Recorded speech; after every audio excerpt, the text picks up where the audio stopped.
नमस्कार. आज मी तुमच्यापुढे सादर करणार आहे श्री नवनाग स्तोत्र. श्री नवनाग स्तोत्र महत्त्वपूर्णपणे म्हणायचं कारण असं की ज्या व्यक्तींना शनी उपासना करायला सांगितली असते किंवा ज्या व्यक्तींना कालसर्प योग असतो अशा व्यक्तींना किंवा ज्या व्यक्तींना नागांपासून भय वाटत असते किंवा ज्यांना सर्प स्वप्नात येतात अशा व्यक्तींसाठी नवनाग स्तोत्र अतिशय लाभदायी आहे.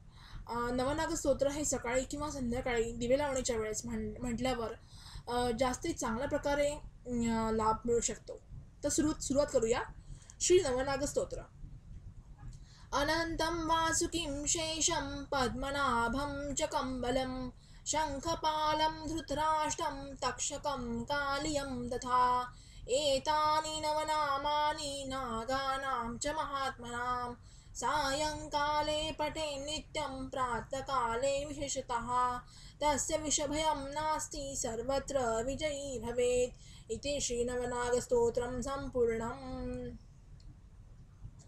नवनाग स्तोत्र जसं माझं असं म्हणणं आहे की कुठलंही स्तोत्र तुम्ही म्हणा त्यात गेयता आली पाहिजे. देवाला आळवून आळवून म्हटल्याची भूमिका हवी. शिवाय अर्थ समजलेला हवा म्हणजे तुम्हाला म्हणताना आनंद मिळतो आणि त्यात मग्न होता येतं. तर स्तोत्रही नेहमी मग्न होऊन आणि देवाला पूर्णपणे शरण जाऊन म्हटली तर त्याचे कुठल्याही वेळेस कधीही म्हटलेली तरी पूर्ण फळ देऊ शकतात. धन्यवाद.